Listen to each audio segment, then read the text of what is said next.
अगर YouTube पर आप किसी मूवी के कुछ ज्यादा ही अच्छे रिव्यूज देख रहे हो without criticising a single point about it, पर उस फिल्म के कलेक्शंस कुछ और ही कह रहे हैं, तब you should know what's going on. और ये बहुत सारी मूवीज के साथ होता है, क्योंकि आजकल लोग रिव्यूज देख कर ही जाते हैं थिएटर में, और कोई नहीं चाहता कि उनके सालों की मेहनत 10 मिनट के वीडियो की वजह से खराब हो जाए। टीवी शोज में भी जब ये लोग प्रमोशन के लिए आते हैं तो वहाँ भी सिर्फ तारीफ होती है, बिल्कुल भी क्रिटिसाइज नहीं किया जाता।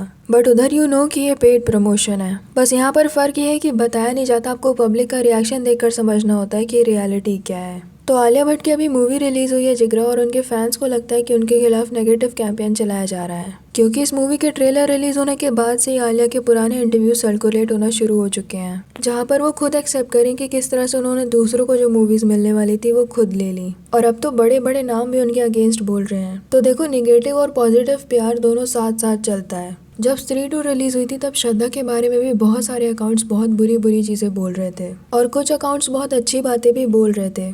और ऐसा तो कोई नहीं है जिसने पीआर ना करवाई हो, जिसके खिलाफ नेगेटिव पीआर ना चलवाई गई हो। बट होता क्या है ना कि ऑडियंस बेवकूफ नहीं है जो किसी भी बात का मुद्दा बना देगी। जब जेन्युइनली कोई ऐसी चीज पता चलती है तभी मास नंबर पर उसके बारे में बात होती है। जैसे कि ऑडियंस वांट्स टू नो कि क्यों आलिया की ज्यादातर मूवीज धर्मा प्रोडक्शन के साथ हैं, और जो मूवीज नहीं है उनके साथ यही कहानी जुड़ी है कि करण जौहर ने किसी न किसी को रिक्वेस्ट की कि आलिया को रोल दे दो। पिछले वीडियो में जब हमने इस बारे में बोला था तो कुछ लोग बोल रहे थे कि यू हेट आलिया, उसकी वजह से मूवीज हिट होती हैं तभी she is getting work. Alia is good actress no doubt, but अगर इतना ही है कि उनकी वजह से मूवीज हिट हो ही जाएंगी तो ऐसे दूसरों के रोल्स मांगने ही ना पड़ते। लोग ये सब जस्टिफाई करने की कोशिश करते क्यों है जब डायरेक्टर प्रोड्यूसर्स खुद बोलते हैं कि हमें तो किसी और को लेना था बट आलिया को लेना पड़ा। एक पुराने इंटरव्यू में आलिया कह रही थी कि संजय लीला भंसाली ने उन्हें कॉल किया एंड सेड कि तुम गंगूबाई का रोल कर रही हो। She said, "How can I?" He said something like, "I believe in you, तुम कर सकती हो." But this is what SLB said. I was doing Inshallah with her and then suddenly it got civil. She broke down, cried, raved, ranted, locked herself in a room. Then I called her after 1 week and said, "You are playing Gangubai." तो क्या someone जिसकी वजह से movies hit हो जाती है उसको ये सब करना पड़ता? अभी जिगरा के डायरेक्टर की भी क्लिप वायरल हो रही है जिसमें वो बता रहे हैं कि उन्होंने करण जौहर को ये स्क्रिप्ट भेजी थी, और उन्होंने वो स्क्रिप्ट आलिया को भेज दी विदाउट इवन आस्किंग। एंड जब उन्होंने पूछा तो he said that's how it works. He had this idea, and I guess then he had an idea of who he wanted to do the film with. No, actually. No. So I had written one very kacha pakka email, with a very stream of consciousness thought, sent it to Karan, and I think 6-7 hours later he called saying I've already sent it to Alia, and I was really not happy with it. I was like, I would have at least done some spell check, grammar check, hygiene, written some very nice hero entry. No, my memory, we met first. You told me, and I told you, because I remember we were talking about some javelin throw. Yes. Something. No, we met after that email, after you did that email. Okay. So Karan said, so that email was sent. I was like, why did you do this? He's like, no, this is how it works. And you can clearly see कि आलिया उनकी बात को कैसे बदलने की कोशिश कर रही हैं। रिमेंबर एनिमल के वक्त तृप्ति डिमरी के कितने सारे इंटरव्यूज आ रहे थे जहां पर उनकी भर भर कर तारीफ की जा रही थी उनके रोल के लिए, एंड वो भी बहुत खुश नजर आ रही थी, एंड सब कुछ काफी पॉजिटिव दिखाई दे रहा था। बट एक्चुअली में लोग उनके बारे में कुछ और ही बोल रहे थे, और अभी इतने टाइम बाद शी हैज रिवील्ड कि वो रोती थी वो सब कुछ पढ़कर। सो नो मैटर आप कितना भी पॉजिटिव प्यार कराओ, लोगों को समझ में आ ही जाता है कि क्या हो रहा है। And same goes for negative प्यार। अगर ये बोलकर क्रिटिसाइज किया जाए कि Alia is not a good mother और वाइफ तो लोग ध्यान ही नहीं देंगे, क्योंकि ये बातें कोई सेंस ही नहीं बनाती। But you can clearly see कि उन्होंने खुद इंटरव्यूज में बोला है कि उन्हें मूवीज कैसे मिली हैं, तो उस चीज को कोई कैसे इग्नोर कर सकता है। पहले शायद उनके पास अच्छा प्यार नहीं था, इसलिए शायद एक ही इंटरव्यू में इंटरव्यूअर ने सारी बातें निकलवा ली थी मुंह से, जो अब शायद पॉसिबल नहीं है। और ये चीज करण जौहर जानवी के लिए भी कर चुके हैं। जूनियर एनटीआर से रिक्वेस्ट की कि उनको मूवी में ले ले, शी इज गुड एक्ट्रेस, जबकि आउटसाइडर्स के क्या हाल है ये हम सब देख ही रहे हैं। तो लोग कैसे जस्टिफाई कर लेते हैं ये चीजें? अगर इतनी ही डिजर्विंग हो तो don't back, just go and ask director कि मुझे भी 100 लड़कियों के साथ ऑडिशन दिलाओ, और अगर अच्छा ना लगे तो रिजेक्ट कर दो। अभी आलिया को उनकी पीआर टीम काफी कुछ सिखाती है, इसलिए आपने नोटिस किया होगा कि जिगरा के डायरेक्टर की बात वो कैसे बदलने की कोशिश कर रही थी, या फिर वो ऐसे भी बोल चुकी हैं कि it was not like everything was served on plate to me. But पहले वो कम्प्लीटली डिफरेंट पर्सनैलिटी थी। इमेच्योरली उन्होंने बहुत सारी चीजें बोली हैं कैमरा में। ऐश्वर्या राय का भी ये क्लिप वायरल हुआ था। And I've said this to her also. I said, it's fantastic for you with the kind of support that Karan has given to her from the beginning.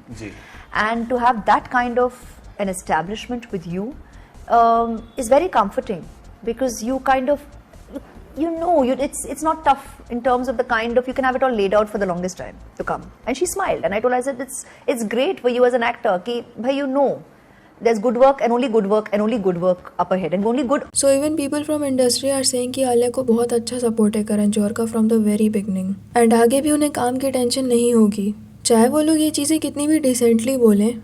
But we all no कि इस वजह से बाकी actresses को कितना नुकसान होता है। कुछ सोर्स के हिसाब से उड़ता पंजाब में सोनाक्षी को कास्ट किया गया था बट फिर उन्हें निकाल दिया गया। Even the film director was not happy about it. Even Alia ने भी बोला था कि वो मुझे इमेजिन ही नहीं कर पा रहे थे उस रोल में, बट मुझे करना था। Even for example, for Urta Punjab, actually that's when I went to a director and I said that I really want to be a part of this film. He said, okay, I need to sit down and imagine you like this girl, because I never in my life thought that you'd be able to play this character. So it took him a day or two to actually think about it. And then when he tweaked little things around in his head, I didn't have to tweak anything. I just made peace with the fact that it would be me. Correct.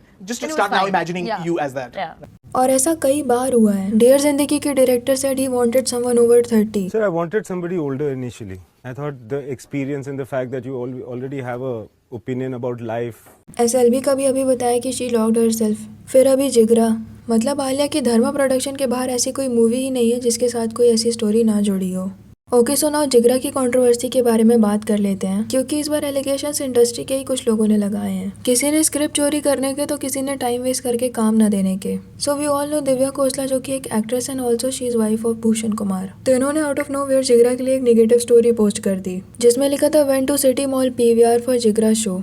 Theatre was totally empty, all theatre going empty everywhere. Alia Bhatt में सच में बहुत जिगरा है। खुद ही ticket खरीदकर पूरी fake collection announce कर दी। Wonder why paid media is silent, we should not fool the audience truth over lies. अब जैसा कि I already told you, Alia will never reply anything like that. Kangana ने भी गंगूबाई के वक्त बहुत सारी बुरी चीजें बोली थी बट उन्होंने एक शब्द नहीं बोला, क्योंकि PR के अकॉर्डिंग उनकी जो पर्सनैलिटी दिखाने की कोशिश की जा रही है उसके साथ ये सब मैच नहीं करेगा।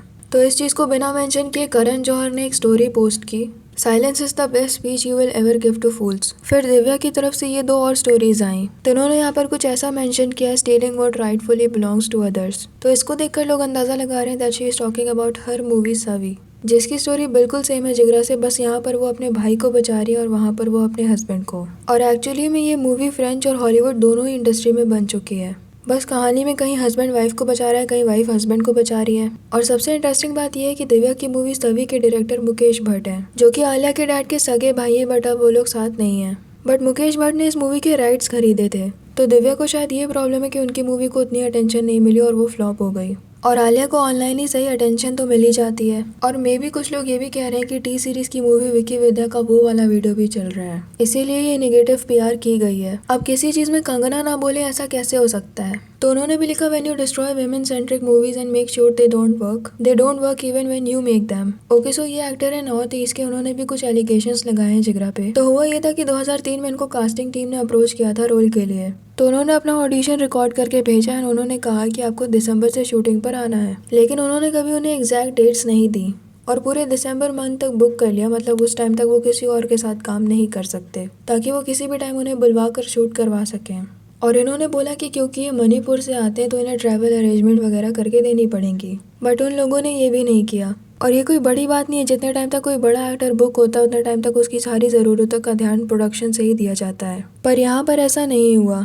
सो बाद में यही हुआ कि उन्हें वेट करवाया गया बट रोल नहीं दिया गया और इसकी वजह से वो कोई दूसरा काम नहीं कर पाए। और उन्होंने जब ये चीज़ें शेयर की तो उन्हें ही रेसिज्म फेस करना पड़ गया, क्योंकि कुछ गंवार लोगों को लगता है कि नॉर्थ ईस्ट इंडिया का पार्ट है ही नहीं और इन लोगों का मजाक उड़ाना चाहिए।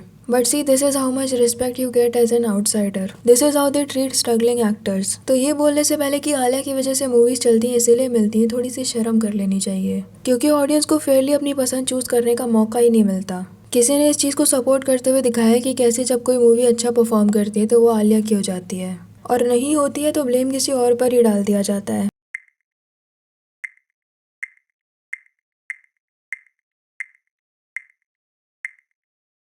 ऑल्सो वन थिंग, जो कि क्रिटिसिज्म तो नहीं है, बट आलिया, श्रद्धा, ये सब कुछ उन एक्ट्रेसेस में से गिनी जाती है जिन्होंने बोटॉक्स या फिर सर्जरी वगैरह कभी नहीं करवाई अपने फेस पर। But this is what I found about Alia. Alia Bhatt has now started smiling like some muh teda karti. Oh yeah, because So- of that the filler she got on this Yeah, this so- laugh line. Yeah. So basically, what happened was everyone's like she's smiling and talking in a weird manner. I think Joel. Education. I think But actually, it's a Botox fail.